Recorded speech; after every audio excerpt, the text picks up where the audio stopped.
Hi, I'm Leah Dearest, MIT Sloan class of 2010 and a full-time MBA Admissions Consultant and editor based in New York City. You might be at the point where you've decided that working with an admissions consultant is the way to go, but it's not always easy to know if you found a great consultant just by looking at a website or by targeting a certain price point. Using the MBA forums as a source of information can be confusing as well, because what you might find there are fake consultant recommendations mixed in with real ones. The fact is that you're only going to hire an MBA admissions consultant once, and nobody wants to make a mistake and waste their time and their money. But you won't make a mistake, because today I'm going to give you some practical advice and techniques that you can use to evaluate any consultant you're thinking about working with. Feel free to jump around to different topics using the links on the screen or in the description.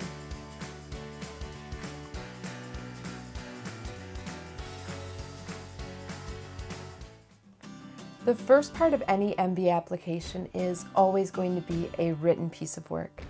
It's your essays, resume, short answers, and recommendations that get you in front of the admissions committee for an interview. So to me, the writing and editing that go into the MBA application are critical.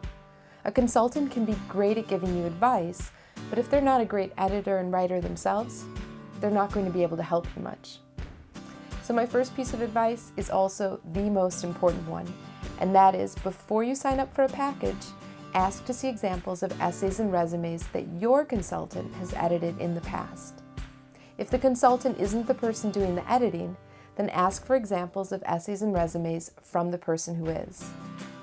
I'd avoid accepting work that represents a firm as a whole, and insist on seeing specific essays and resumes edited by the person who will be editing your work. By doing that, you're going to accomplish two things. One, even though every MBA application is different, seeing past work really does give you an idea of the quality you can expect to see in your own application by the end of your process. Two, you'll be able to evaluate the writing. Basically, you're looking for a grammatically correct piece of work that's also interesting and enjoyable to read. At the very minimum, your consultant should be a native English speaker. But beyond that, a great consultant will know how to craft your MBA application into a human interest story. Once you have some essays and resumes in hand, read through the work. You need to be the first judge. Try to summarize or paraphrase the essay out loud. If you're able to do that, it's usually a good sign. Then ask yourself, am I falling asleep reading this, or am I being drawn into a compelling personal story? Another great tip is that for $30, you can hire a freelance writer who grew up in the US or the UK and ask them for their opinion of the writing. You can do that on a site like elance.com or writeraccess.com.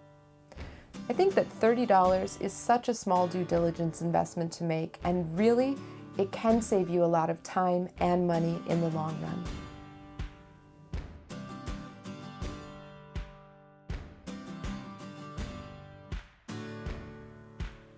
I'm going to give you 3 areas to focus your due diligence on. 1, look for a firm or a consultant where their core competency is MBA admissions consulting. There are firms out there that started doing MBA admissions consulting in addition to their core business, and then there are admissions consulting firms that work with all sorts of different programs, everything from undergrad to law school to medical school, etc. All things being equal, you're going to be better off working with people who have top MBAs themselves and focus only on MBA admissions consulting. 2, visit the firm's website and read through the consultant profiles. You should find a short biography, a full name, and a photo available for each consultant. To me, it's a red flag when a firm claims to have a large team, but then only has a few people listed on their website. It's another red flag when you only see a consultant's first name, or when their photo looks like it might have come from istock.com. 3, visit the consultant's profile on LinkedIn. To do that, you can Google their name, their MBA program, and any other keywords you found in their bio. See if the consultant lists their role and their firm on their LinkedIn profile. It's a huge red flag if that information isn't there. If that person isn't doing admissions consulting anymore, then why would the firm still have them on their website? And if that person doesn't want to broadcast the fact that they are an admissions consultant, maybe that's because they just see it as a short-term gig. You really don't want to work with a firm that isn't willing to be transparent with you about who their consultants are. And you don't want to work with a consultant that's just doing this as a short-term gig. There's a fair amount of turnover in the industry, and my advice to you is to look for someone who's committed to coaching MBA applicants as a long-term professional endeavor. You want your consultant to have worked long enough to develop real insight into the schools and the admissions process.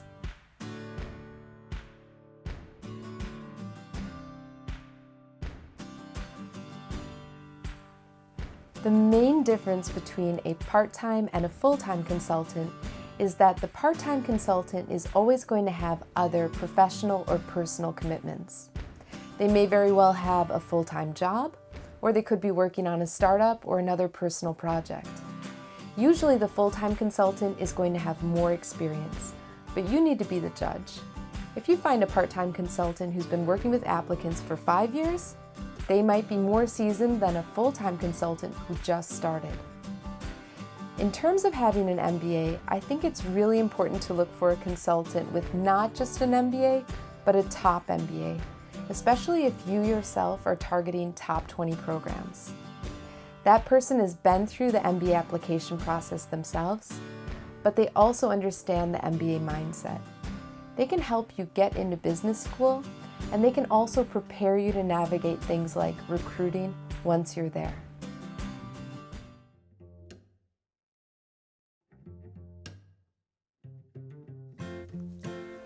MBA admissions consulting services are expensive, so before you buy a package, find out what you'll be receiving. MBA admissions firms operate virtually, and consultants are outside contractors, not employees.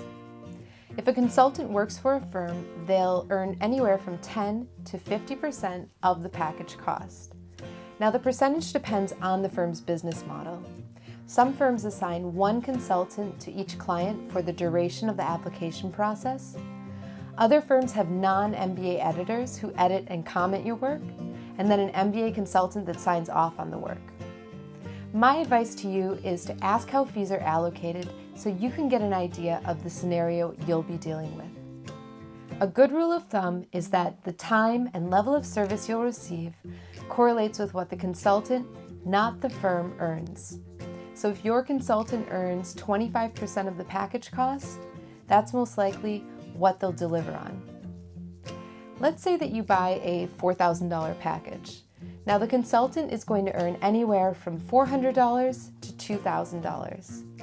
The question to ask yourself is, when I spend $4,000, what am I actually getting for $2,000? And what am I actually getting for $400? Now the only thing better than a consultant that delivers on 50% of the package cost is a consultant that delivers on 100% of the package cost. And that's where independent consultants offer a better value for money. Independent consultants are different because they earn 100% of the package cost. So if you buy that same $4,000 package with an independent consultant, they're going to deliver on $4,000 worth of services. Overall, what you'll find is that independent consultants aren't under the same pressure to take on clients. They tend to offer a more bespoke service and spend more time working with each candidate.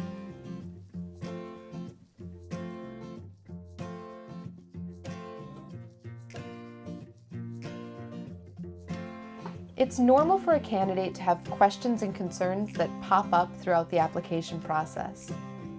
Think about what type of working relationship you need from your consultant. Does the package you're looking at include unlimited access to your consultant or not? Find out if you'll be able to email or call your consultant directly, or if you'll need to make an appointment online. You also want to ask questions about the firm or consultant's policy regarding the number of revisions allowed on essays and resumes. Some firms have very strict limits. while other consultants will work with the client until they're completely satisfied.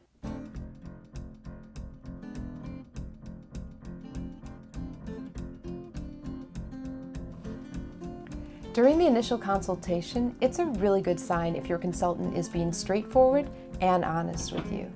While you're speaking to them, ask yourself, do I feel like this person is really listening to me? Do they understand who I am and how I'm positioned? Are they offering up practical advice on how I might position an essay or improve my resume? A good consultant is going to be willing to give you an honest assessment of your chances at the schools you're interested in. It's a red flag when they try to avoid the issue or act like you're the perfect fit at every school. How a consultant frames their own role can influence how transparent they are. In other words, do I see my job as helping you apply to business school or helping you get into business school? There's a small but important difference there. If my job is to help you apply to business school, then maybe I'm going to hold back opinions because the more schools you apply to, the more revenue is generated. My feeling is that a good consultant's job is to help you get into business school. They should offer you strong school selection guidance and help you create a portfolio of reach, target, and safety schools.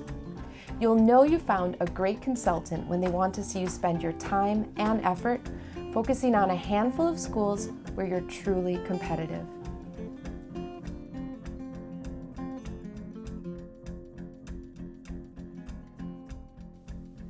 At the beginning of this video, I mentioned that the recommendations you find in the MBA forums can be confusing because oftentimes there are fake recommendations mixed in with real ones. But recommendations are still a great source of information, especially if you know someone in real life who recommends a consultant to you. It's worth taking the time to follow up and see if that consultant is a good fit. But if you don't have any recommendations, that's okay, because performing the due diligence that I've gone over throughout this video is still going to be the best way to see if a consultant or a firm checks out.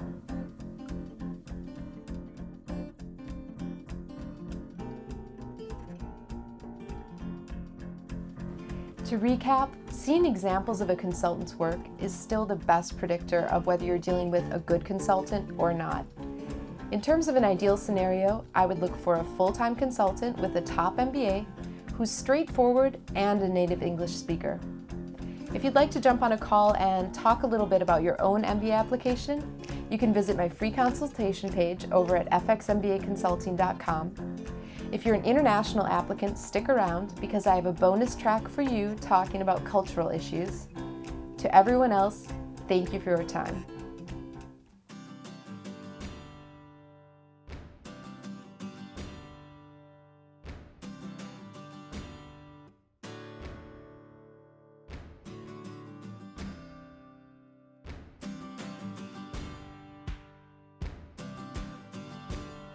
If you're an international applicant, I'd recommend looking for a consultant who's a native English speaker.